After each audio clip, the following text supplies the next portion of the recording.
Welcome to the For the Love of the Game podcast, episode number 7, with your hosts, Jefferson Belfort and Brian Hernandez. Brian, how are you doing today? What's up, man? It's to the viewers that are watching on YouTube and can see our faces.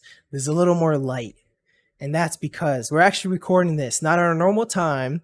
We're recording this on Friday afternoon. We usually record this on Thursday night, but so the lighting's going to be a little bit better today and all that. And it actually works out pretty well because last night a lot of really fun games that we can talk about. And it's actually some breaking news that just happened like 30 minutes ago, but we'll get into all that. Perfect. So let's just run through the topics for today. We'll discuss the recent rule changes in the league right now. A big riveting conversation about the Ja versus Lamelo comparisons. We're seeing all these analysts giving their piece on it. So we want to add on to that. Go over some rumor mills information circulating throughout the league and some standout performances that we're seeing across the league in week 1. Yeah, we're in week 1, week 2. Yes. Oh, yeah, week 2 now. Technically week 2, right? Yeah, week 2 now. Yeah, because most teams played 5 games already, and then usually they get some breaks in between. So 2 weeks. There we go. So our first topic is this is pretty much the talk around the league right now.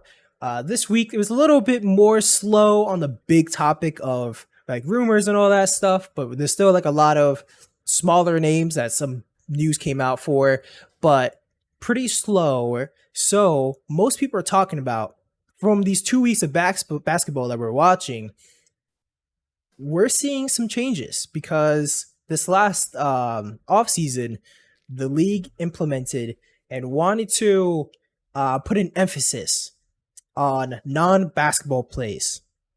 So they put out a little video a few weeks ago, and the biggest things that they wanted to emphasize were a few moves that we all know, which is something like I think they showed specifically like James Harden and all these other players would do it, where they're driving to the rim or something like that. They'll extend their arm and swing it into somebody else to create contact.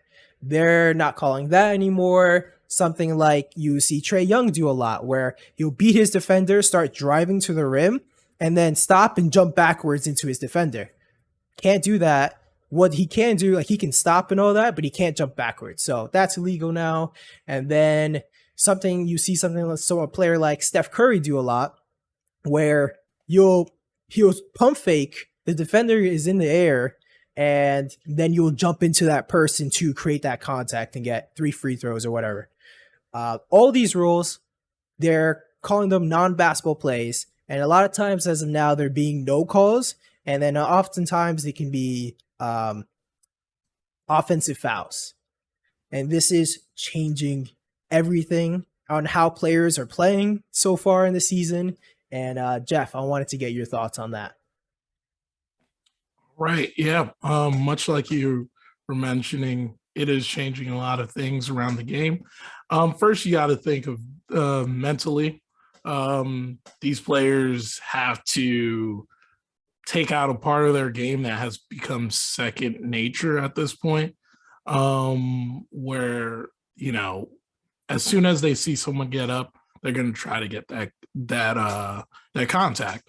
Yeah. And, for years on years, even before Harden has made it so polarizing, it was something that was commonly done by typically stars, and stars would typically get that call.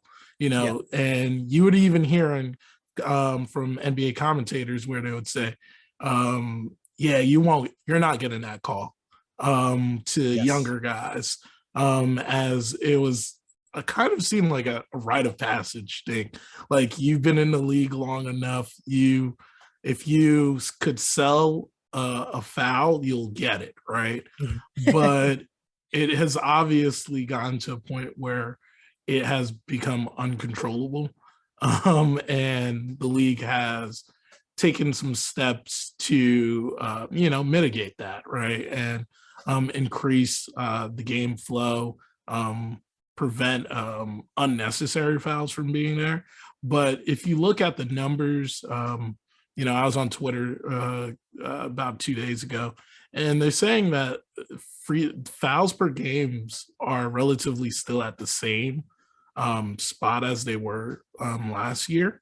The only difference is, yeah, like you mentioned, Brian, is that they're changing their stance on these type of plays. So obviously, culprit number one everyone's looking at is James Harden and how they've seen a regression in his game. And I think that's unfair to Harden and his game because I think first, you're not looking at the complete body of work, and then you're not putting context to this situation. So initially, earlier in the week, being a Nets fan, seeing the games, it's easy to see fouls, things that weren't called, and go tick for tack on every last thing. And if you're going to view the game in that way, you're not going to be able to really see like why this wasn't called and why this was called. So you got to, sit back and then analyze it a little bit further. But one thing that I am noticing, and I think is carrying over, and it's the funny part is Harden is becoming so to speak, they said the poster boy of why the rule change has come, but he's also become the poster boy of talking about how it's changed his game. And my issue is what I'm seeing from the games there are calls where, granted, they are missed calls. There are no calls there, and they made the right decision to not give Harden those fouls.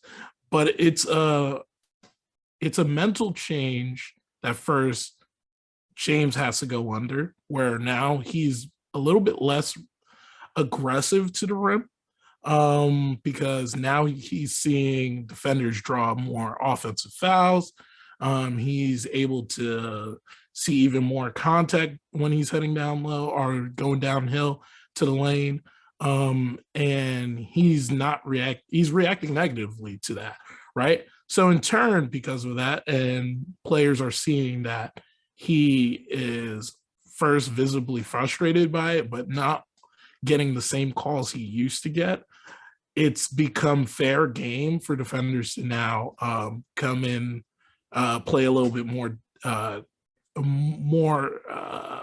what's the best word? Aggressive with him and get a little bit away with it.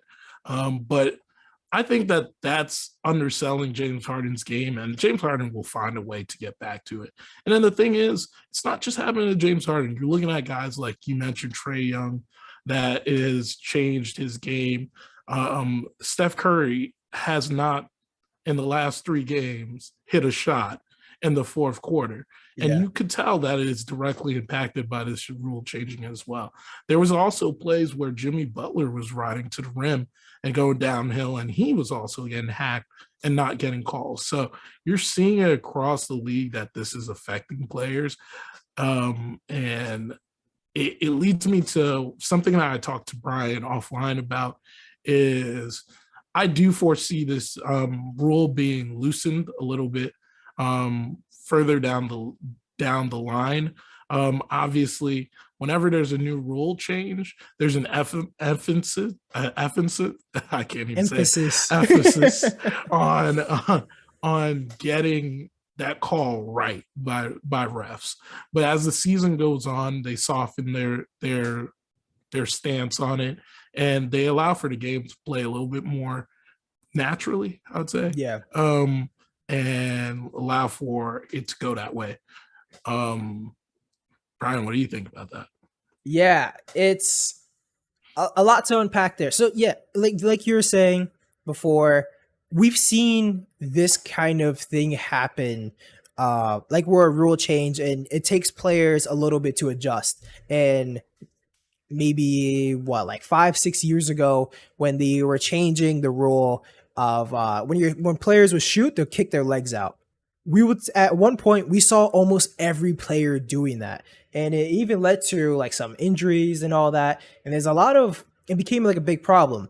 So they put that rule in to make it an offensive foul or even a no call, like we're seeing now. And at first, players try it to see if they can get away with it, and then eventually they change their game, and that's not really part of it anymore. And was you mentioned with James Harden, I'm sure, like you said, it's affecting him a little bit at the moment, but it's it's an adjustment. So it's gonna take some time for him to change his game. I've seen it with a player for the Knicks, Emmanuel Quickly. He's even talked about in the past, like, I would study my game after a player like James Harden and study how he gets fouls and do all this stuff. And he was always talking about, when I play one-on-one games, I'm trying to get fouled. I'm studying all the little movements I can do to get some extra contact. And now they're taking it away. And so far in the beginning of the season, he's having a lot of trouble to actually score in games and all that. I some funny stuff I saw, or not funny, but some interesting stats I saw with James Harden. So his career number of free throws attempted went from 8.7 to now 3 free throws attempted per game. So it's a huge adjustment. And as you see, they're really putting a big emphasis. And I think you mentioned as well, I'm pretty sure it was him he was talking about, like, he is the poster boy. Like, he brought that up. It's so crazy how much of a drastic change it is. And even for a player like him, I was in some comments of some YouTube videos earlier today, and I saw someone say something that I had to fact check. And it was that James Harden is the only player in the NBA that has more free throws made than field goals made. And he has 6,588 free throws made, and then 6,541 field goals made. So it's pretty crazy how much of I mean, very smart on his part to kind of work on trying to create contacts in all these crazy ways and all that. And it just got to a point, because he was doing this for 9 seasons in Houston. His career average was 10.4 free throws a game. So he was just doing this for so long that other players also started learning and putting it and implementing that in their own game, which now became like a big problem that the league had to emphasize on.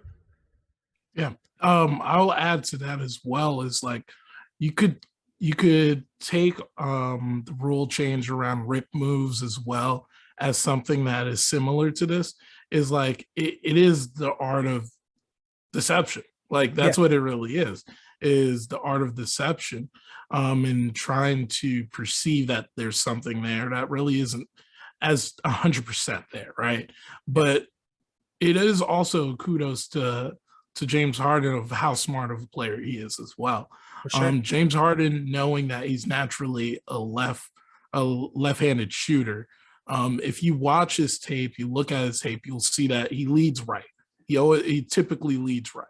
So when he's leading right, if he's gonna get past you, his natural motion is, I could hook my left hand under you because that's my shooting hand, mm-hmm. and I'm gonna get up under you and then pull up, and I'm gonna get the foul. That's one of the ways that he's taken advantage of what was there to be had, right? The one thing that I would say that is the funniest part about the narrative around this rule change is it's not the same as like when you see other superstars that change the game because of rule changes. Mm-hmm. Shaq was so physically dominant in the paint that they had to change the rules regarding how long you could stay in the paint. Yeah. And people regard that as to being one of like the things that you hear all about Shaq, is that he was just so good at what he did that they had to make a rule to change him. But the narrative is completely flipped when you think about this with James Harden. I'm sure it's because we're still in the era. It makes it a little bit easier to say that, not to have that same mindset or that feel that you have about like Shaq. I also think of like the hand checking rule. Jordan was known for using hand checks all the time, and the NBA decided to move away from that as well. Um, like you said earlier, it's going to be an adjustment. You'll figure it out. We'll see how that changes everything. And just to back what I was saying earlier, I was listening to the Old Man in Three podcast with Yes, JJ Redick, and he was talking about it as well, where he said it is notorious when the NBA makes a rule change is that the refs will overemphasize it so that players know that this is not how we're going to be playing anymore. And every now and then, as we move away from when it's been integrated into the league, you'll see that it'll slip in every once in a while, but it will for sure. players would have moved away from it as for the most part. Yeah, I mean, it makes complete sense because as of now, people are still gonna try to do it. So you got to really pay attention to it. But like you said, they're gonna stop eventually, and then every once in a while, a player is gonna trick a ref in a situation. I'm sure we're probably gonna see like those plays happen at the end of the game and they get challenged, and then I wouldn't. I can guarantee that situation is going to happen. Someone's going to do it. The foul is going to get called. Coach's challenge is going to happen, and that's going to be another story about all this. That is pretty funny that you're talking about James Harden kind of being in this negative light versus a player like Shaq and all these other rule changes that happened before. That when players are so dominant, you have to change the rules, and I think the biggest reason why I can see why people are more negative towards James Harden is because they call it a non-basketball play. So when it happens against you, it's such a this is a cheap thing versus when Shaq is there, it's just like, what do you do? And then even seeing like a player like Giannis, they're never going to change like a rule, but you just see him being able to take 2 steps from the 3-point line and then get a layup. Like those, like to me, I can see where the differences are. One is just, oh my God, this is mind blowing versus that didn't feel good because there was nothing I can do in this situation. And we've talked about it a little bit on offline. There's a picture of, I forget exactly who it was, but they're guarding James Harden with their hands behind their back. And then like I wouldn't be surprised on that same play, like he got called for the foul. Because he was just that good at creating contact. And it's from, even though like my team has a player that also did that in Emmanuel Quickly, I do actually like these rule changes. And so far, like although you said there's the same amount of fouls so far, there just those moments when the player does get fouled and it just feels so bad and like I said in a cheap way that it overall I'm happier with basketball this way than before. I agree. My last thing I'll say, Yeah. because I agree with that wholeheartedly. I do agree with the rule change. Yeah. Where I have my issues is and I wouldn't say targeted, but it is becoming increasingly hard to call the right foul, Yeah. if it's truly a foul on Harden right now. And I think that even you got to give the ref some time to figure that out as well. Because like I said, right now it looks like the guy, when if he's not doing his antics of trying to draw the foul in the similar ways that he's done in the past, he's getting thrown around like a ping pong ball in the middle of the lane right now. But I think it takes time to adjust as the league. The refs, you got to give them some credit, give them some time to assess what's real and what's not. Yeah, well, we all like to complain about the refs a lot, but at the end of the day, man, they have such a hard job, and there's so many little things that they have to keep an eye out for that it's understandable when they make mistakes. But yeah, it's going to be interesting to see. One thing that was kind of funny because you were talking about like star players getting preferential treatment. I also saw this on like certain defensive players, like people that notoriously have a reputation for being a good defensive player, like Marcus Smart, that they can get away with so much more than maybe a newcomer up in the league that no one really knows about, but he's playing really hard defensively. It's it's funny to see like the star treatment even on the defensive side too. I agree.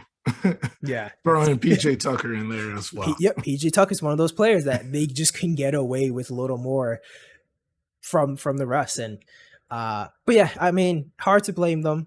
Extremely hard job. Uh I'd say let's move on to our next topic. So this is also one of the things talk around the league right now. And it's a conversation. Two rising stars point guards. Ja Morant versus Lamelo Ball. Right now, Jeff, if you can start your franchise, which one do you want running the point? All right. So I will lead it off with this is Ja Morant right now is completely going berserk. And he's an early MVP candidate, obviously a way too early Yeah. MVP candidate, but the guy's going insane.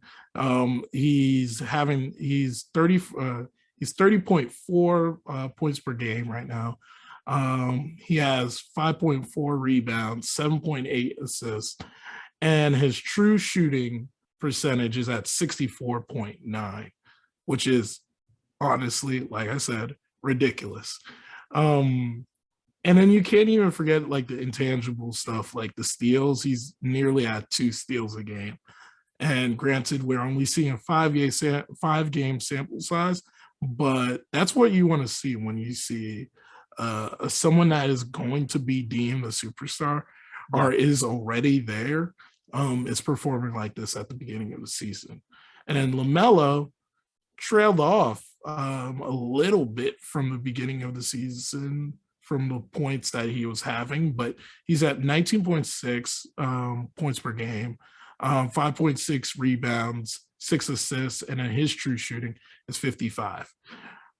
Everyone is going to make you believe Ja Morant is the one that you would choose at this moment. Yeah. But granted, I think I want to take it a different way. And I will once again preface is that Ja Morant is MVP candidate in my eyes. But for the long haul, what I want is LaMelo Ball. LaMelo Ball, and this we were talking about offline about how much we've been talking about Ben Simmons in the past couple of weeks, but it's time to talk about Ben Simmons again because LaMelo Ball is what every Sixers fans wish Ben Simmons was. 100%. And he has the size, much like Ben Simmons. He has the presence of mind to find the right person. The court vision is insane. I'm sure you've seen some of his dimes. And then the guy is looking like a natural born leader. He's doing, like I said, he's doing everything that you asked of Ben Simmons or you wanted out of Ben Simmons, and he's doing it exceptionally better. So with that in mind, I would love to see what type of pieces continue to come from there, come to the Hornets and wants to play with him. But another thing that shows why I like LaMelo in this case too is he has a star brewing with him in Miles Bridges. And I don't think we would have said that a year ago, that Miles Bridges would be the player that he is right now. And half of it is because of LaMelo's presence. So I'm going with LaMelo. I don't know about you. So this is actually very surprising because I don't know why. For sure, I was like, you're going to pick Ja Morant. And going with these two, it's so close in my opinion. Like, I don't know, depending on which side of the bed I wake up on, I can choose either one. This morning, it was actually Lamelo, but I can, which is really funny that you picked them. But I think the biggest argument for Ja Morant is the shooting. So far, as you said, it's 5 games. It's very hard, but the next step that he needed for his game was being able to shoot threes at this level. And at the moment, he's shooting 40% on 6.4 attempts a game. That's all he needs. If he can do that, because watching Ja Morant, this man is so fast. One of the fastest players in the league. If De'Aaron Fox was in the league, we'd say it was Ja Morant. He is insane. And being able to get to the rim whenever he wants and being able to dunk it like he does. Although LaMelo Ball does have more height than Ja Morant still surprisingly is rebounding very well. He's literally the same rebounding numbers so far in the season as LaMelo, and he's assisting really well, even without like a budding star in Miles Bridges. This man can really do it all. I was actually looking for this growth last season. I offline as well last season. One of our other friends that we're gonna have on the podcast at some point was talking about.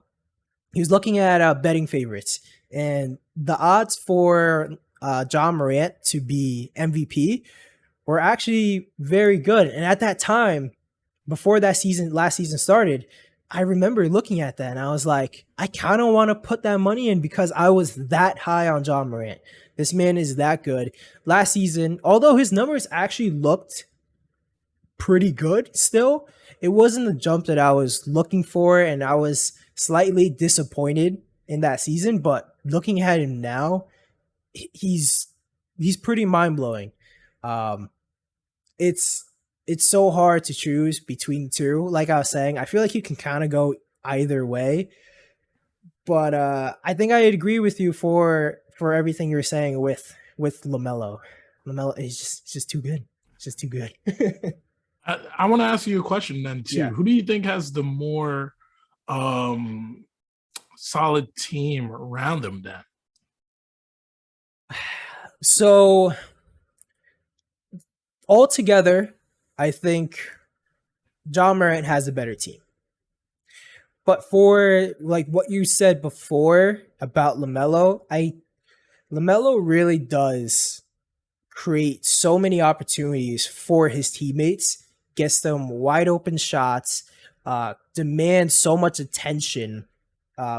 Especially LaMelo also this season has created a real improvement in his 3-point shot, and he's shooting 45 or 46% on 7.4 attempts a game. So far, I mean, are these shooting numbers gonna hold up? Probably not to this extent because the sample size is so small, but it should probably be around 40%. And if he can do that, this man is too good. And so, all right, sorry, please, you go. I would keep in mind too is that like I agree with what you're saying is like from what I see out of LaMelo is he knows that he always finds a way to maximize his play. Yep. The way how he plays, you would think that he was averaging 30 points as well. Very true. And I remember a few games back, and it goes back to where I was saying why I see this guy as a natural born leader. Is you go back to the game that the Hornets were playing against the Nets, and I think they benched LaMelo in the beginning of the fourth quarter, and as soon as it started to get a little dicey, Ferrego was trying to bring in LaMelo back into the game, and then he's like, "No, write it out with Ish Smith. Write it out with Ish Smith. He got it." And I know Ish Smith probably is an older player than him, but like to have a leader that believes in your game like that as well, to know and feel confident that you would be able to deal with that. That's something you don't have in a lot of players. And you have his brother was giving comparison of this player, but honestly, I think he has more of this in him than Lonzo. Is that he gives me sometimes I would compare his leadership skills to what Jason Kidd brought Yeah. when he played, because Jason Kidd just had a way with empowering the players around them. And sometimes you can look, we always talk about how LeBron makes the players around him better, but Jason Kidd literally took the team that lost 26 games the season before to the finals. So, and this was before all of the star-studded stuff was going crazy. So, Yeah.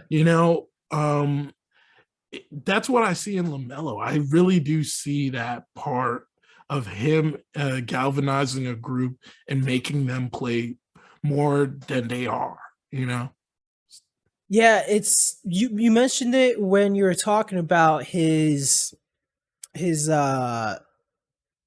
pretty much his ability to pass the ball. Like that, just watching him play, his assists are not the same assist as Ja Morant. Even though they have like the same numbers, they're just not the same. When you maybe pass it to somebody for a three in a corner versus you go behind your back for an alley-oop pass or something like that, those are two very different game-changing passes. And just LaMelo has that ability to kind of change the momentum with some crazy pass like that. And so far, even the only part of LaMelo's game where I would like to see some improvement is his ability to drive to the rim and then also drive to the rim and get fouls, because that's where even Ja Morant has a leg up. So far, Ja Morant's attempting 6.4 free throws a game and LaMelo's attempting 1.4. And you would love to see him attack a little more, but at the moment, I mean, even when he attacks, that's when you see all these beautiful passes that he does. And I would love to, I can't wait to see where this kid goes in the future, because this is his second year in the league right now, and he's putting this much of a display on. I see the potential for him higher than a player like Ja Morant. So just because of like that special passing ability, I would love to see where it goes. Likewise. Can't wait. Yeah, Honestly. I'm surprised that we really did agree on this because there's so many different point of views on this topic, and like you can't deny what Ja Morant's doing right now, because he is an MVP candidate if he keeps this up. But I think long term the potential is higher on the other side. Let's go over some interesting rumor mill topics that I saw for this last week. Now, first, Kendrick Perkins. I know, your favorite guy, Jeff. My best friend. Yeah, right? For the listeners that can't pick up, this is a lot of sarcasm. But so he talked about on ESPN, the Celtics actually did consider trading Jaylen Brown for James Harden last season. If the Celtics did do this last season, Jeff, do you think that was the move, or that should have been a move they considered, or that should have been a move they actually did? Honestly, because the Celtics have always had their finger on the trigger but never pulled the last couple of years, like I would have said, yeah. Honestly, what Harden brought to the Nets last year was phenomenal, and I'm sure he's going to bring it again when it writes its. He starts correcting what's wrong and figuring out how he could play better, right? Yeah. He's gonna play phenomenal as well. But it's undersold how or it's underrated how well of a playmaker James Harden really is. Yeah. And honestly, it would give way to him being a little bit more aggressive. I've seen that because he is on the Nets and with the mindset of being a part of the big three, he's a little less aggressive Mhm. with how he plays the game because he's deferring to getting getting Kyrie, um, getting Kyrie a pass and letting him cook a little bit. Giving the ball to Kevin Durant, running pick and rolls to the roller, whether it be Bruce Brown or Nick Claxton. And I'm not gonna lie, it's a little bit easier with Bruce Brown. I'm gonna say, but yeah, like the guy is a natural born playmaker, and I think we didn't really talk about that enough while he was on the Yes. Rockets, and we didn't appreciate how much he changed. Um, Literally Clint Capella's career and his Mhm. money, honestly, as Yeah. well, because of that. So I think he fits right in. You have Robert Williams. Robert Williams would be started to be talked about as one of the top centers in the game because of that pick and roll game he would be playing Yeah. with James Harden. Same thing as he was dishing to KD or dishing it to Kyrie, he'd be dishing passes to Jason Tatum, and Jason Tatum would have a free reign. I think it was something, if they had the option and they had the okay from the Rockets, you pulled the trigger. I wouldn't even wait a second. Yeah, it's I actually completely agree. It's pretty funny because you talked about like his playmaking in Houston, and I believe that was like D'Antoni was the one that like we're gonna make you a point guard, and as soon as he did that, like that completely changed his game.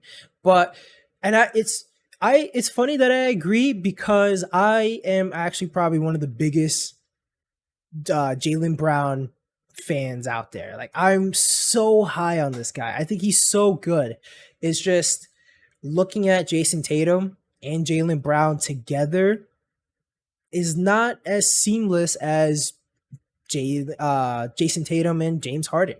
And oftentimes, looking at the Celtics, you never actually really see both of these guys go off together. It's either Jason Tatum has his good night or Jaylen Brown has his good night, and they kind of defer to each other that way. Other than rather than bringing both of them up together at the same time and helping their game that way. So should have done it. Should have done it. Next, there's a Woj bomb.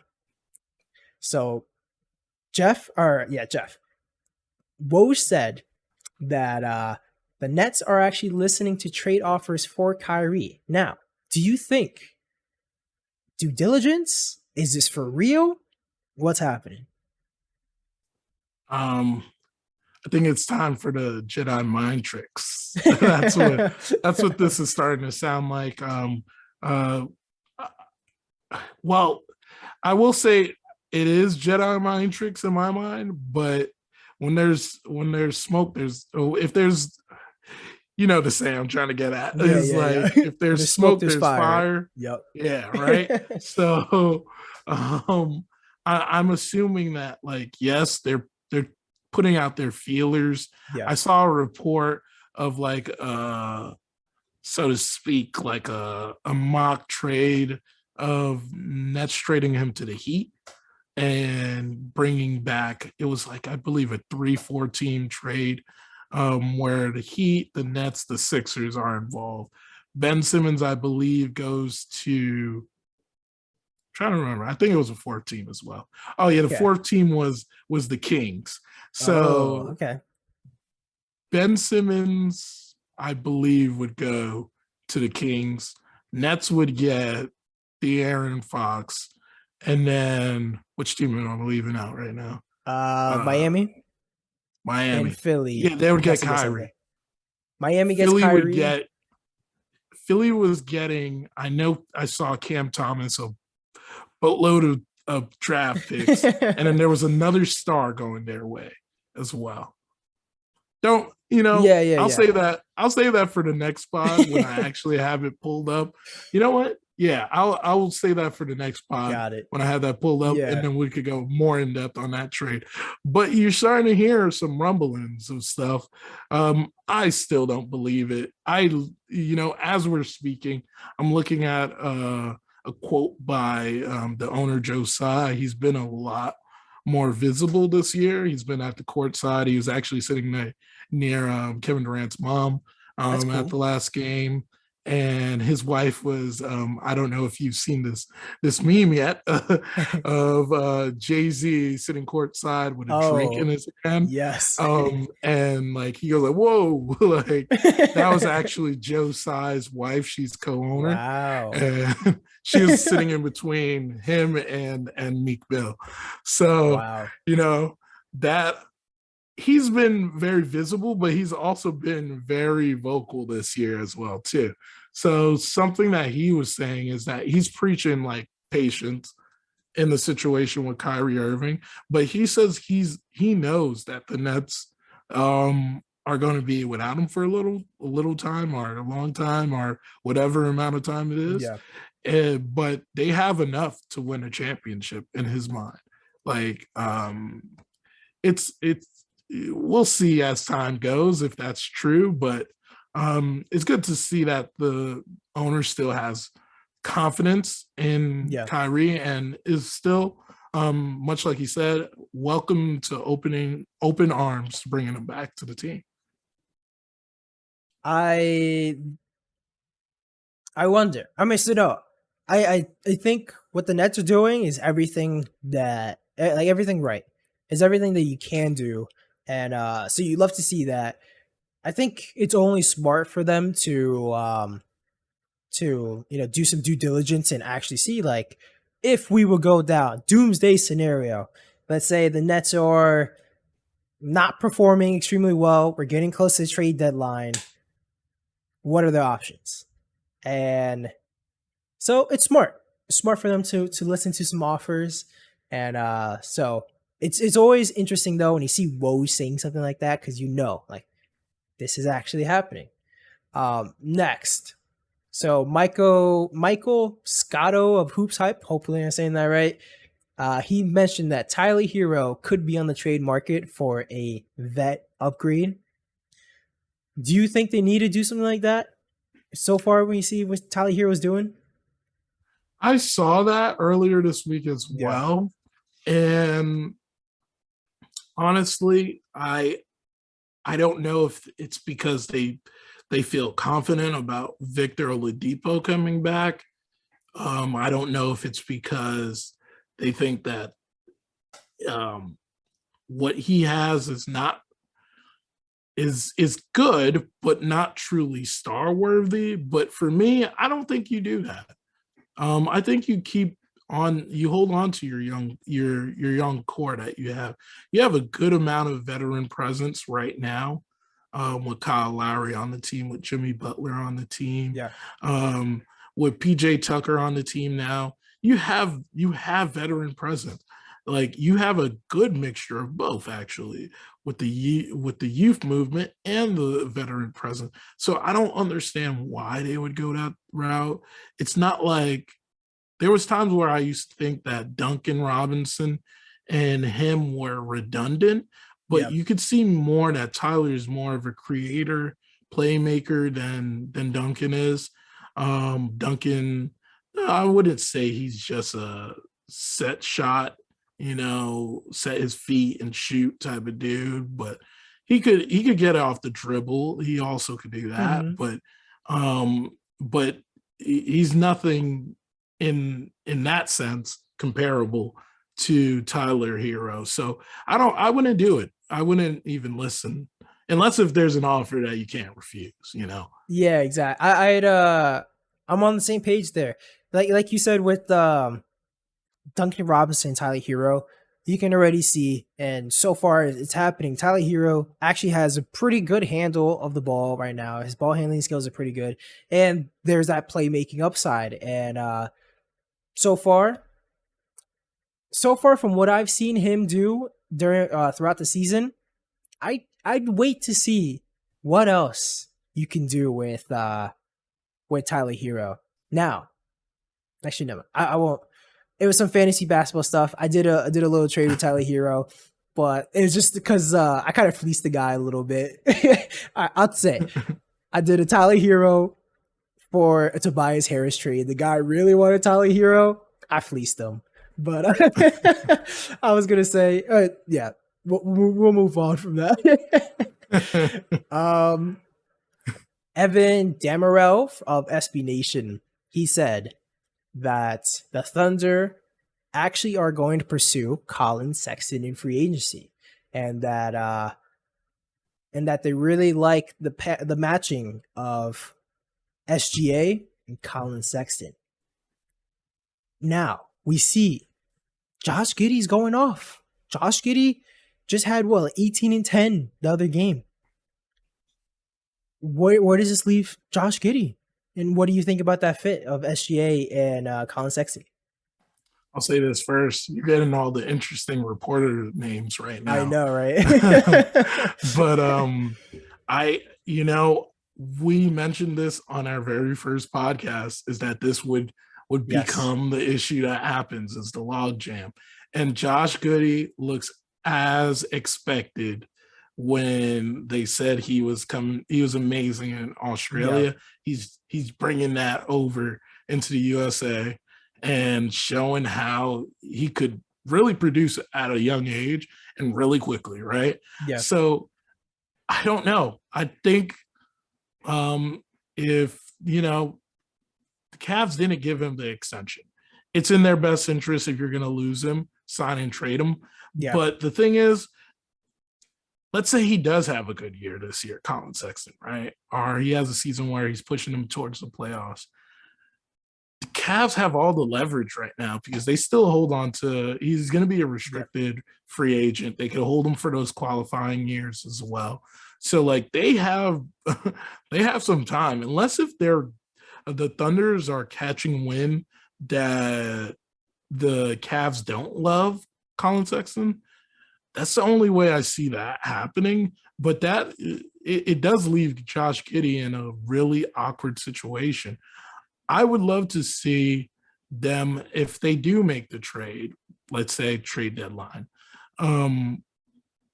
they make that trade with the Cavs and give Josh Giddey to the Cavs, because I think that's a great fit for him, actually, because pairing him with Evan Mobley and now Garland, no more Sexland though, but but at least we get a little Gidland. Yeah, Gidland. right? That's what we're gonna get now. So, but yeah, it's a work in progress with the nickname if that trade happens. But no, you definitely would think he's in a better situation for him. Also with just the way how Shea's playing too, it would be crazy for them to decide to move away from him at this point. Much like I mentioned that actually in the Yeah. first pod, I thought it was time maybe move away from him because you're bringing in someone like Josh Giddey, but they're both playing great. Just Shea is playing exceptionally great. Yeah. That's the thing. So this man's a star. He's a star in the making. He's already doing extremely well. I do like the fit with Colin Sexton, and that'd be interesting to see Josh Giddey go to Cleveland. We'll talk more about Cleveland coming up next. Same guy, same guy as earlier, Michael Scotto. Hopefully that's your name of Hoops Hype. Kings are expected to trade Buddy Hield by the deadline. Now, where does Buddy Hield go? The Heat, we talked a little bit. You gave me a little feeler earlier offline. The Nets, what do you think? I think it's two-man race in that sense, like you're mentioning them. Who's going to give him the more compelling package? If what they're trying to say aligns with the report that you said earlier, there's no way the Nets get him, and the Heat are gonna trade Tyler Hero over to the Kings Yeah. and bring back Buddy Hield and obviously some pieces that they would obviously send over as well. How I think that changes them, as much as I am confident in Tyler Hero's game, I do think that Buddy Hield has proven he is more, at least at this moment, is going to be an effective 3-point shooter, is Yep. going to be not necessarily a slasher, but he'll get his way to the rim and he'll be able to lightly create. You have the Aaron Fox over there. He doesn't really have that much opportunities to play make, but he and then he defends pretty well as well. So that's the one component I think they're missing and why maybe Tyler Hero is on the trading block. But if that's not the package, then you look at what the Nets could possibly bring, and it would wash their hands of Marvin Bagley. I've seen a mock trade where it washes their hands of Marvin Bagley and it gets Bradley Beal as also to Brooklyn. And then you give some picks, Nick Claxton and Joe Harris. But that doesn't sound as compelling of a trade offer to me as the Tyler Hero trade offer. Yeah, I wonder if they try to get a little more for Tyler Hero. Maybe they try to squeeze some more out of the Kings of Sacramento if they did that. Because like looking at the trade opportunities that Miami had last season for Tyler Hero, like Kyle Lowry, they it seemed like they valued him pretty highly. So it would be interesting to see what happens there. From the same guy, Michael Scotto, Magic are expected to trade Terrence Ross by the deadline, and then as well, teams are eyeing Cam Reddish right now, and then a third from the same guy. So many guys. The Pelicans can also be looking to trade Josh Hart. So Josh Hart, Terrence Ross, and Cam Reddish, all potentially open for trade. On Twitter, I said the other day, you got to put some respect on my man Cam Reddish's name. I've been speaking highly of him all year long. I don't know why he's on the trade block. Yeah. I understand it to a degree because you have DeAndre Hunter and he's more defensive. He has a more defensive mindset than Cam Reddish.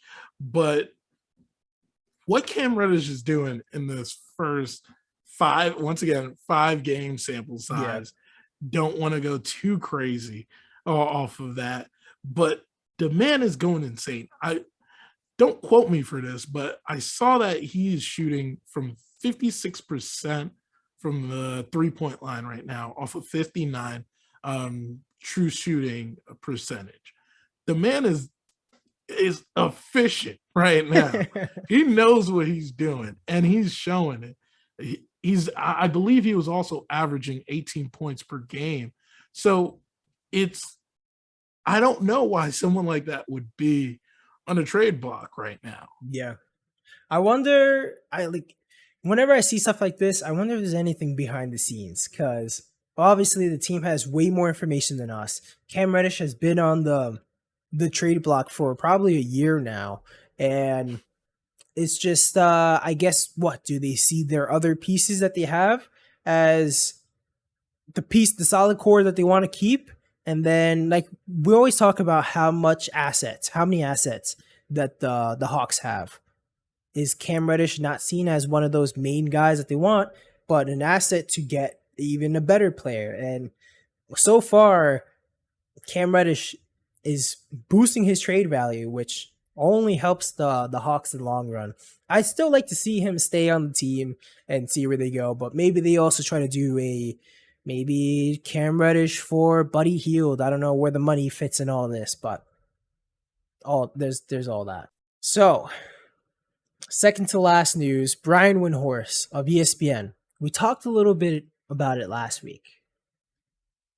Kings are not actively looking to trade Marvin Bagley III. Now, Marvin Bagley, like I said, we talked about it last week. This man is crying.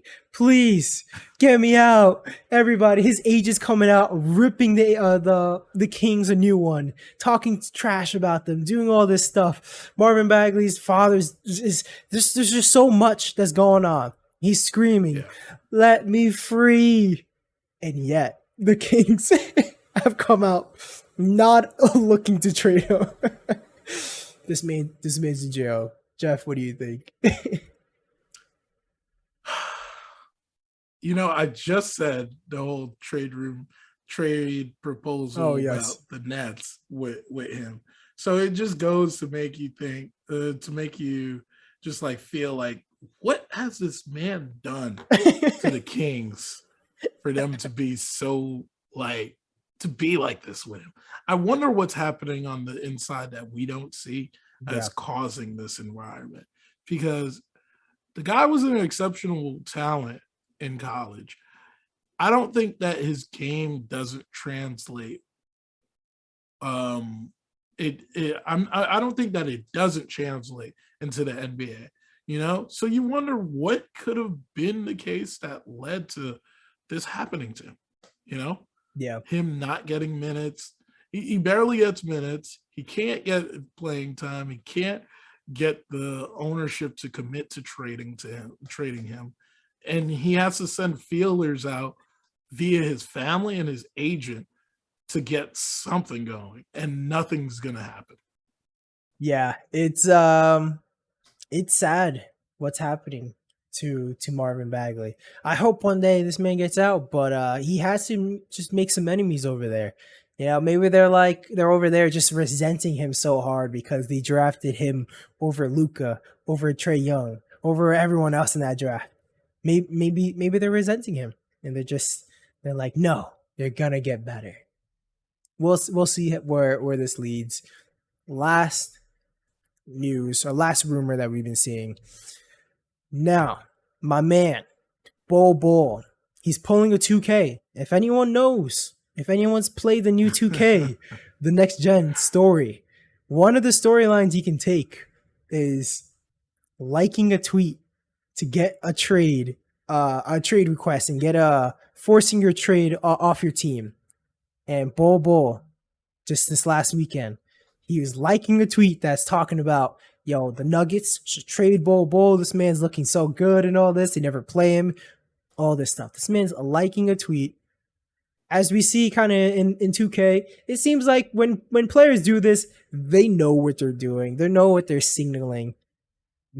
Jeff, what do you think about Ball pulling a 2K right now? The guy's in development hell right now. I think it's not going to yield what he wants. You might see a repeat of Marvin Bagley, as we just was talking about his situation. And you feel for the guy because he does want to play. He does have talent. But I think there's a reason why. Like, he's not getting the minutes. And it's really the concerns about his weight. We talk about Zion and the opposite of this. Yes. But now we're talking about Ball because of the lack of weight that he has on him. It's not going to be something sustainable in an 82 game season and playoff season. I'm sure if he was really where people see his game to be, because his game is impressive, there would be teams calling the Nuggets constantly about that. But you don't hear any word that there's teams sending out feelers about him. And I feel for the guy, but like I don't know how you address that. Like sometimes it's beyond the player, it's beyond a nutritionist, a dietitian to help out, because there's just you saw the same issue with his dad, was he just could not retain weight. And it was something that Kevin Durant has, but even Kevin Durant put on a few pounds to look Yeah. different than what he did when he first came into the league. And his game is eons better than Ball. So like I said, you feel for the guy, but you also understand like it could be in his best interest that they're thinking of that it wouldn't be sustainable to have you out there. Yeah, it's always interesting to see for the Nuggets. I mean, they're a team trying to win a championship right now. Bol, not a finished product. Can he help? Sure, but I'd say his role is more in terms of if someone gets injured. If one of your guys get injured, he's the next guy to step up. And like you mentioned, that trade value just can't be there. It's probably not worth it for them, for the Nuggets, to trade Bol. One, his salary, whoever you trade him for, it's you're not gonna get a player that you really want in return just because like this man's not making, he was a second round pick, he's not making that much money. So matching the salaries is gonna be tough. And then getting a player that can replace him is gonna be tough with that talent level and all that. Um, I like to see where this ends up, but it doesn't look good for him right now. So, do you want to move on to our next topic, which is just talking about some standout performances, what we've seen from this last week of basketball?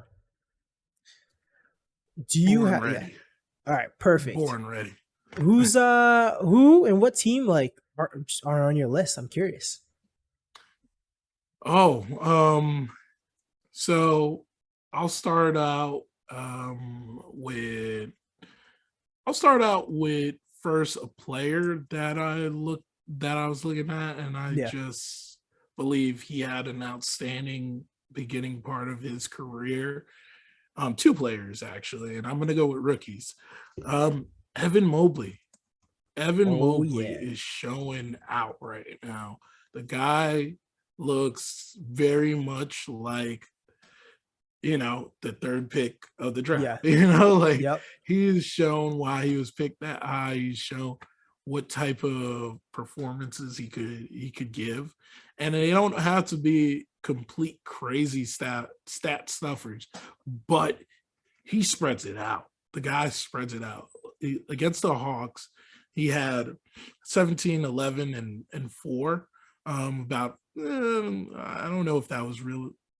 That was this week. It was earlier this week. But when he was playing the Hawks, he had Yep. that stat line.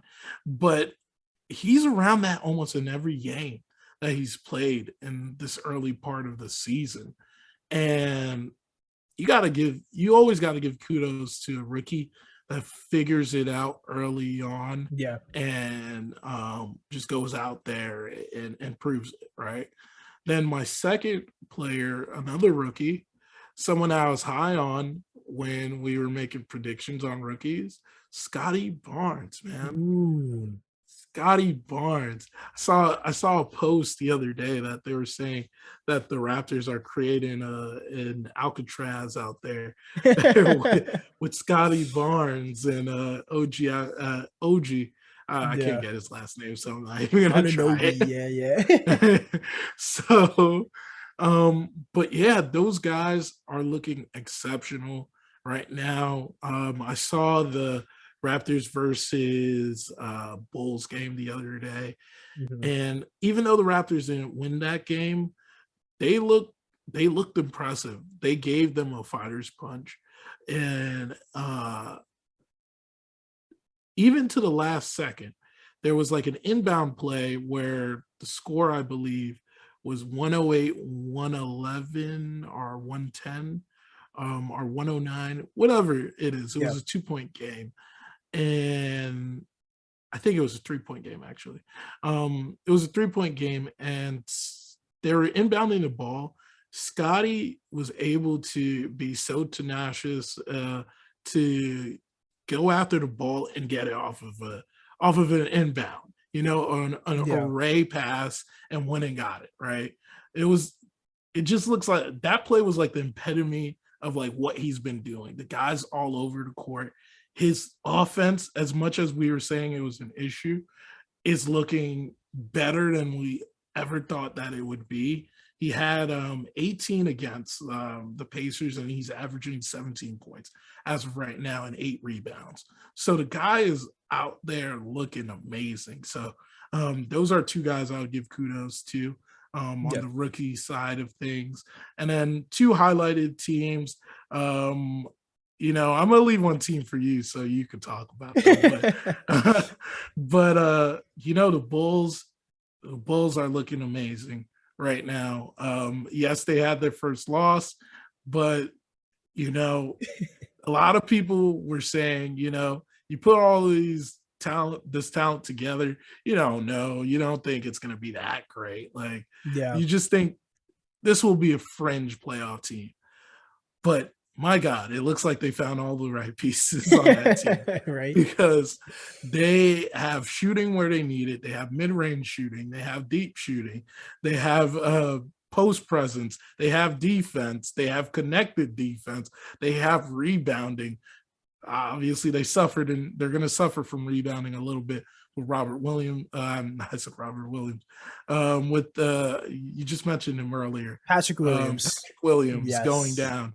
Um, uh, but they still look like a solid team. Would love to see what they look like later into the season. They have a tough 12 game road ahead of them. I know some of the teams that were highlighted on there they're playing the Knicks again.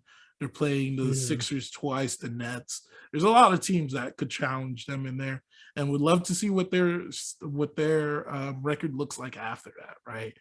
And then the second team is picking up right from where they left off last year. The Jazz, man, like the Jazz made it look like nothing changed. Like they thought it was a fluke last year, so they came back and they showed it off again.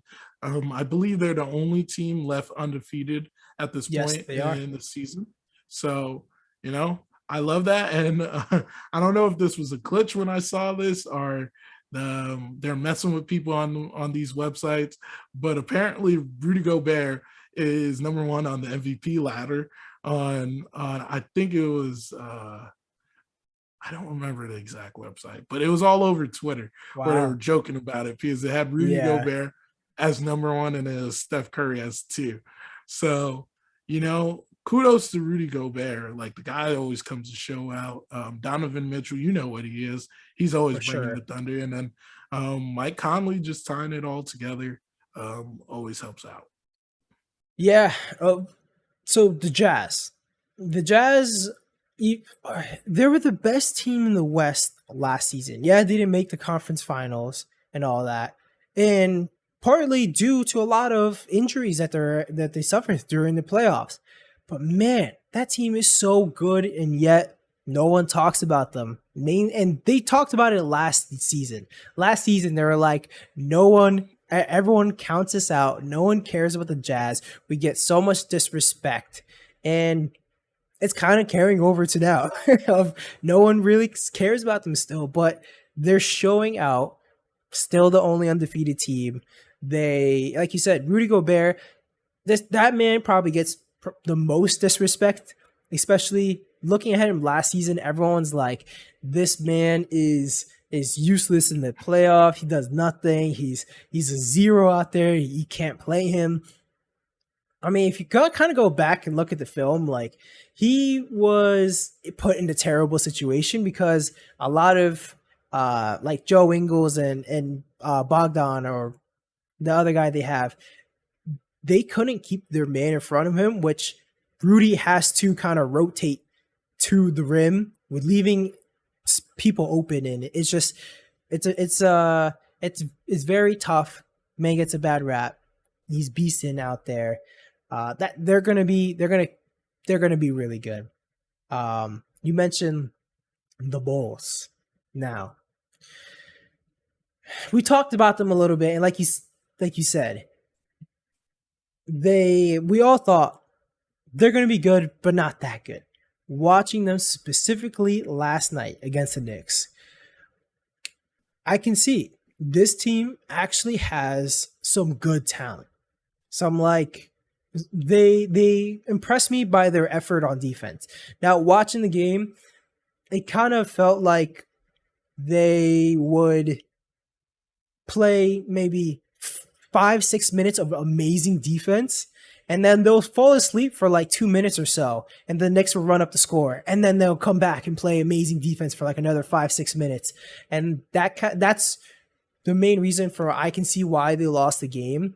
Um, Even though they made a pretty nice comeback and all that, they're going to be a problem on defense. The problem with them right now, as you talked about, Patrick Williams, just reported by Woj right before we started this recording, is out for the entire season.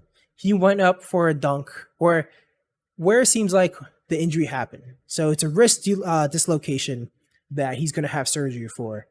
That puts him out for the season. He went up for a dunk, a wide open dunk. Mitchell Robinson was guarding, I would assume, Vucevic at the time. And he kind of late last second went for the block and hit him in the face, got a flagrant one. Patrick Williams went flying to the ground, and it was a hard fall. And after that, he left the game, didn't come back, and now he's out for the season. Watching him on that team, he's actually a huge part of the team. Now, he's not as big as some of the other guys, and but he gives them great size and a great defender. And losing him is so huge. I feel very bad for them. Hopefully, he can get back. The problem with him, his career so far is staying healthy. This man has so much talent. It's just now to put it together. Can he stay healthy? Freak injury. It happens. Overall, like you mentioned too, they have the 12-game schedule coming up. A 12-game schedule of hell where they're versing like all playoff teams. So we saw them go to a 4-0 start. Now, the toughest game they played was definitely the Raptors. Even in the preseason, probably you can maybe even say the Grizzlies. They got to win over. Best preseason. Want to see it happen in the regular season. But they did exactly what you're supposed to do. When you verse these worst teams out there, you got to get the win. You got to finish them. And as we saw all around the league, teams are dropping that. Like what was it? The Thunder beat the Lakers. I think I had some. Oh yeah, like Celtics lost to the Raptors in Boston. The Pacers lost to the Wizards without Bradley Beal. Even the Nets losing to the Hornets. Like, good teams drop games to bad teams, and the Bulls did exactly what they're supposed to do. So, looking forward to see what happens. The Patrick Williams loss is pretty big. They don't have a lot of size, even on their bench. Like, as soon as they lose Vucevic, who's not a good rim protector, and they're kind of in a tough position. So that'd be interesting to see. Let's see. You talked about Scotty Barnes. I love Scotty Barnes. We're both very high on Scotty Barnes. That man, it's so funny that you talked about like they're having like the Alcatraz over there. Like, these guys, they as you can see, they love a certain type of player. You get someone 6'8", 6'9", a tall, lengthy wing, and they just throw all those players at them, and then they'll just have a whole lineup of just that. I want to see Scotty Barnes like the point guard. You got Pascal Siakam in there, OG. Like, oh my god, these guys, they're gonna be good in the future. As of now, we have to see how they look when they have Pascal back, but we'll see what happens. You mentioned the Cavs and Evan Mobley. Now, Evan Mobley had actually, this is why we don't go too crazy about preseason and summer league, because Evan Mobley did actually not have a good preseason, did not have a good summer league. People were talking about him like, oh man, is this guy a bust? Like, he's looking terrible.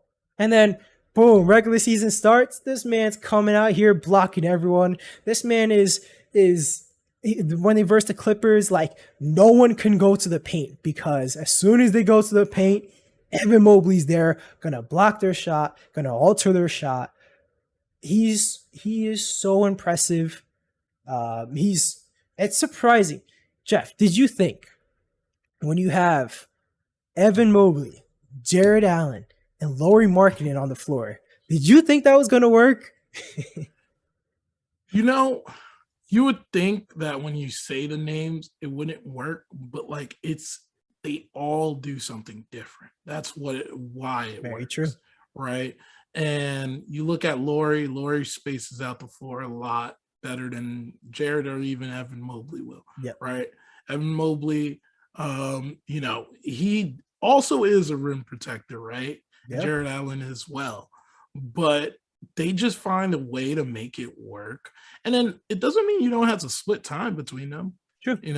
with those two guys. So I would have said, I would have thought it would have been more redundant thinking of Jared Allen and Evan Mobley than Laurie, Yeah. No, it's very true. But I mean, just look what they're doing. The Cavs actually had 3 extremely impressive wins over the Hawks, the Nuggets, and then the Clippers. Like these are 3 teams that we know that are actually very good. Probably maybe aside from the Nuggets, like all the other 2 they're right on the border of actually becoming contenders. The Nuggets are actually serious contenders, and yet you got the 3 7-footers out there just dominating. Extremely impressive. I'm excited to see what happens next. Do you actually have any other guys before I move on? I believe that's all my guys. Cool. All right. So we touched on the Cavs. Another team that no one really talks about, but there's 3 guys on this team that are dominating. The Timberwolves. Anthony Edwards, Karl-Anthony Towns, D'Angelo Russell. These guys, they have wins, or they have a win. Their most impressive win is over the Bucks. These guys, they're dominating. So far over the Bucks, they had Karl-Anthony Towns had 25 points, Anthony Edwards 25 points, D'Angelo Russell 29 points. That's 79 points with your 3 stars. What more can you ask for? It's looking at this league right now. There's so much talent and teams like we thought. The Cavs not going to make the playoffs. The Timberwolves not going to make the playoffs. Maybe some of our lists might have to change. What do you think about the Timberwolves? So offline with a few other friends, I had the conversation this week about my fringe dark horse, like Western Conference playoff team, and the T-Wolves were that team. They have the pieces. It goes beyond the big 3. Yeah. You bring in Pat Beverly to bring in that veteran presence, but also that defensive presence to that team. You got a few other veterans in Taurean Prince on that team. You have just looking at and you're just looking at the whole team, the team as a whole. It just seems like they made the right decisions with some of the people that they've chosen to bring back and some of the people that they've chosen to recommit to. And the reason why I say this is you're starting to hear that there's reports of that the T-Wolves aren't having conversations with the Sixers anymore. Yeah. So they believe in what they have up front of them right now. And you want to see them see it through and see if their big 3 can make a difference. I think that in my mind they could get as high as like the 5th seed, or we could see them in a play-in. Man, there's so many good teams in the West. It's going to be hard for them, but they're throwing the hat in the ring, and they're definitely, like you said, a dark horse team. I had another team in here that is surprising, but they're surprising in a bad way, and that's the Lakers. The Lakers have been struggling. You have LeBron sitting out with his ankle injury. You have Anthony Davis having some scares. You had Westbrook having a quadruple double, but that's a quadruple double with points, rebounds, assists, and turnovers. The man had 10 turnovers. It's there now. It's a new team. They need more time to gel, but first look, these pieces together don't look like they fit that well. What do you think about the Lakers? Yeah, it feels a little clunky, but like I don't even think that's the biggest issue. The biggest issue is we have visibly seen frustration, which has led to dysfunction for this Yes. team. Obviously, I don't want to go too hard into the unwritten rules, but seeing Westbrook being visibly upset with Beasley Yep. on the Thunders for the dunk that he did. Granted, he's right, shouldn't have did the dunk, but granted, you should have never lost a 26-point lead. Like, Yeah. like for you to be that upset, like it just I don't understand. It kind of shows a lack of leadership on the coaching side of it. And I Yeah. think that leads to me start thinking how long before Frank Vogel is held under the microscope and people start saying it's time to look elsewhere, right? You don't have a spat with your star player and one of your solid role players in Dwight Howard and Anthony Davis, because that also shows dysfunction to not just your team but and your fans, but to throughout the league, that these guys are just not on the same page. Granted, they're saying that it was because of a defensive scheme that went array is why they have their issues like that. But Yeah. you've even the Katie and Draymond was blown into smithereens for weeks on weeks about how big it was. And even they didn't touch each other. Yeah. These guys physically touched each other on the court, and that's not normal. That's not normal within any team.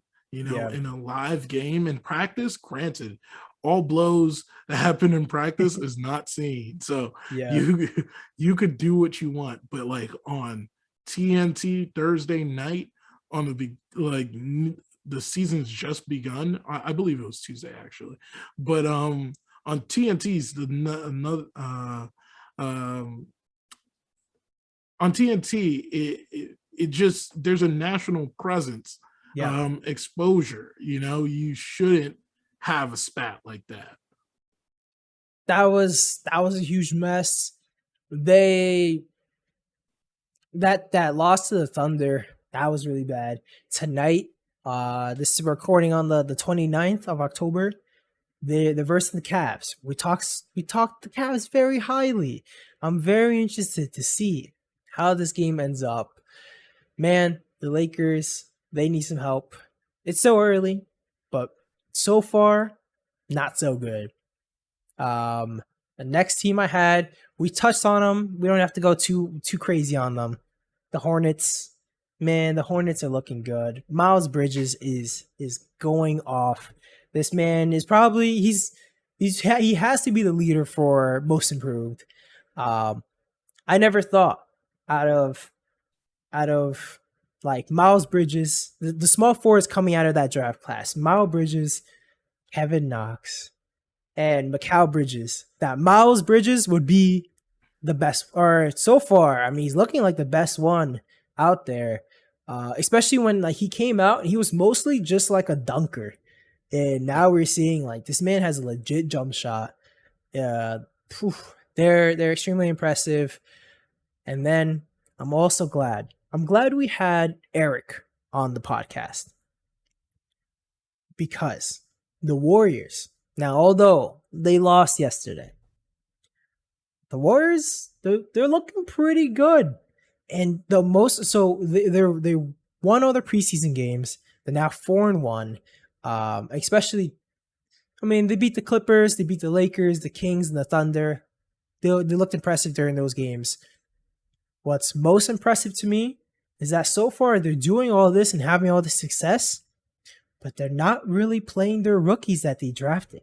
They had 2 top 10 picks, and they're those guys. They don't need them at the moment.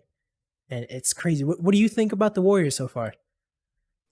It's impressive what they're doing right now. It's just, I'm sure everybody's getting tired of hearing Stephen A. Smith keep on saying, if Clay comes back, they're winning the championship and everything. Yeah. So I'll, you've heard that enough, right?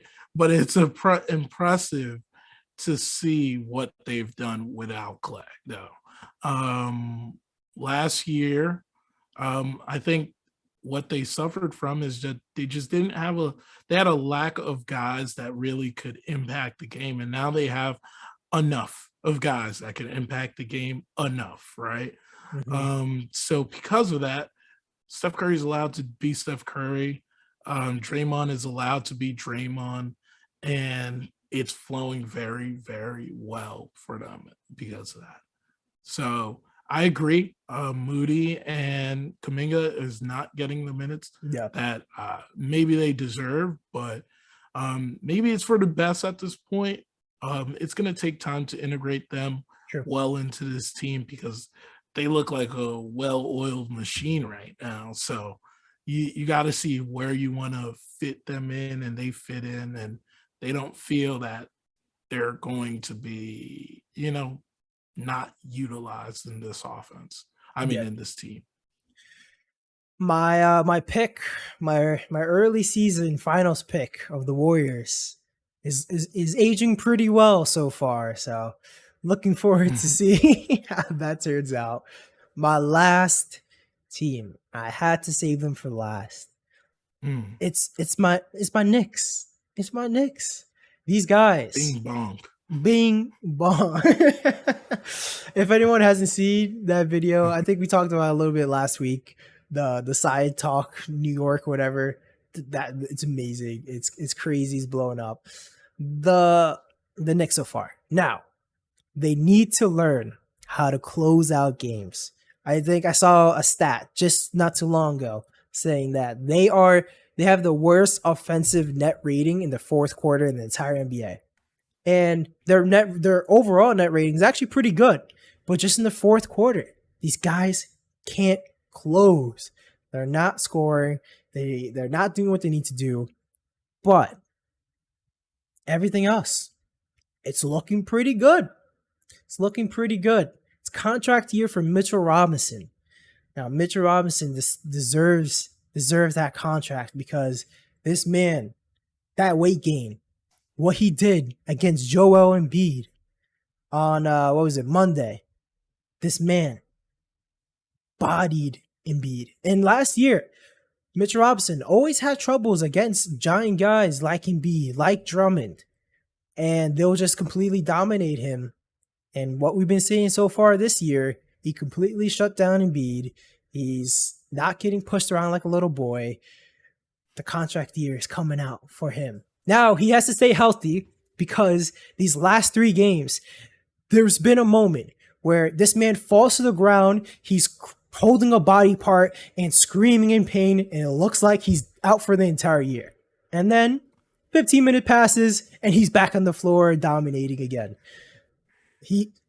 I'd be shocked if he stayed healthy the entire season, but man, if he can, I'd be so happy. You know what that's called, Brian? That's called the Anthony Davis syndrome. He has it, man. He has it. Literally. Well, one night He went down. He's grabbing his hamstring. He's screaming on the floor. Last night, he blew out his shoe. Same thing as like we see with Zion. His shoe was destroyed. He was grabbing his ankle. He had a pretty bad ankle turn. Came back. I am so scared when I'm watching this guy play on the floor. I can see it already. He's gonna get hurt, and I don't want it to happen. RJ Barrett. Now RJ Barrett has not been scoring very well. Last night he actually had a very good game. But man, he's been putting people in prison. This man locked up. All right. So coming into the season, they asked him, what is he looking forward to doing this season? And what his goals are. He said, very lofty goal to be on the first team all defensive team. Can he get there? Yeah, he's had to beat a lot of people, but so far this man is extremely impressive. He stopped Jason Tatum. A lot of people don't give him credit for that first game against Boston. Jason Tatum had a pretty terrible game, but there's something to say when every single player you're versing is now kind of having an off night, like we see with Davion Mitchell and his nickname off night. Of you go against RJ Barrett now. A lot of guys are having an off night. You had even Zach LaVine. Zach LaVine, he was driving to the rim against some other players, but he wasn't really shooting that well yesterday from the field, from three-point field. You had Tobias was pretty good against him. That's not bad. But man, RJ's been playing really good on defense. He needs to learn how to shoot the ball again. He's going to get there, I believe. You got Kemba Walker. Now, Kemba Walker looked terrible the first few games. I will say it. He looked so bad. And even now, his success is coming from being able to shoot threes, which is not the Kemba Walker you generally see when you think back in the good old days when he's in Charlotte, or even his first year in Boston. Kemba Walker is generally good at driving to the rim. Right now, it seems like he's lost his step. I think yesterday, after 5 games, was his first layup that made, because every other one, he just gets completely demolished. Whew. Jeff, I went on for a long time. What do you think about these Knicks? Like I said, bing, bong. But to be serious, no, like I love what they're bringing into this season. We said this before the season started. We said this offline. Yep. Is it's a culture thing, right? Like if you embrace the defense, which is an effort thing Yep. to me, right? No matter the talent you have, you're going to play well. So now the Knicks are finding talent that wants to be on the team. So they even look even better because those guys are committing Yep. to this as well. And from seeing the game against Phillies to seeing the Sixers game, I mean the Celtics game, to seeing this Bulls game last night, they are right where they need to be, and they are showing that last year was not a fluke. It was an anomaly. This is something that they're going to be doing night in, night out. Like you mentioned, finding ways to close out those games. Definitely got to find out Yep. who's going to be there. Necessarily who's going to be their closer, and I think that's where the biggest problem comes, is that no one is truly identifying themselves as that person. Yep. Once they figure out who's going to be that guy, it's going to be a lot more smoother, and it's going to be a lot more easier to end out those games. I think that it does wind up, if Kemba gets his footing right and everything, his confidence back to 100%, it's going to be him that close out those games, takes the tough shots, and leads them to victory. But right now, it's a little bit of thinking it might be Julius one day, it might be Evan Fournier one day, and sometimes that during the regular seasons that could work, but when we go into the postseason, it's going to be a different thing when you don't have that defined guy, or at least if you don't have an idea of who are those guys that could do it. Because Yeah. we have seen in the past where it wasn't necessarily just one guy. I think of the 2019 Raptors where, yes, Kawhi was their closer, so to speak, but he needed help. He got that help from Siakam. He got it from some nights from Lowry. Even Van Vliet found his game during that finals run. So you can have a team where it's not necessarily every night just one guy, but you got to define that at some point. Yeah, so far from what I've been seeing, it looks like they want that guy to be Randall. And so far, it's like that meme where you have that guy going, "You're not that guy, pal. You're not that guy." Like that's what it seems like with Randall. They're trying really hard to make Randall that closer.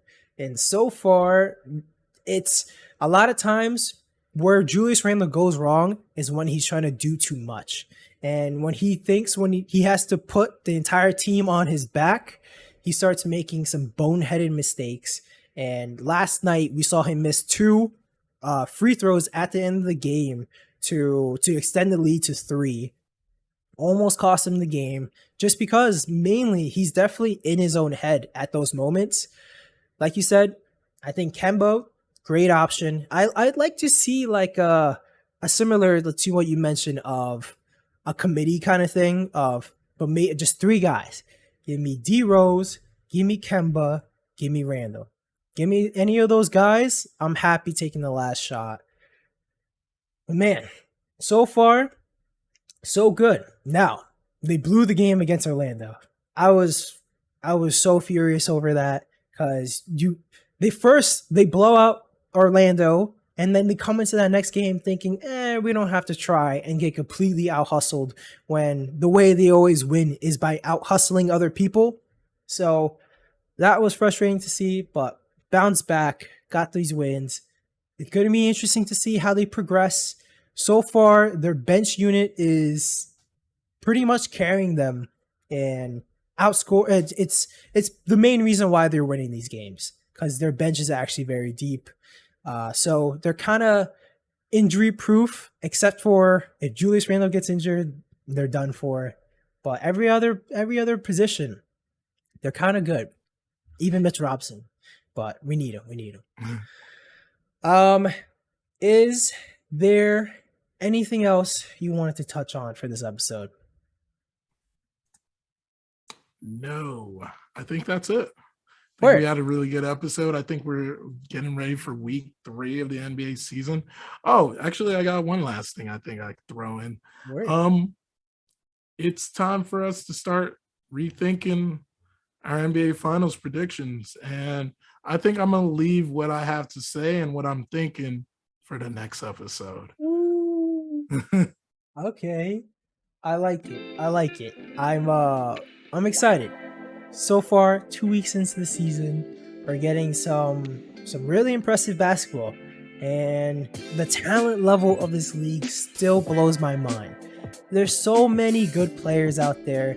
You think if you try to make a top 10 players currently in the NBA, you're like, oh, I'm leaving off this guy, but I'm also leaving off this guy. Like, what do I do? Like, it's mind blowing. Still a lot of season left. Gonna see what happens. But it's going to definitely be some interesting storylines. Next week, I like that. The finals. Maybe we switch it up. We'll definitely see. For everyone listening, make sure, again, check us out. You want to see our faces when we're doing this. We have a YouTube channel, For the Love of the Game podcast. Just look us up. You'll be able to see our faces. And on Mondays, we drop clips up there. Check out the Twitter. Jeff is putting some work. Throw him the follow, For the Love of the Game, or it's 4TLOTG. So make sure, check us out. And that is episode 7. Peace.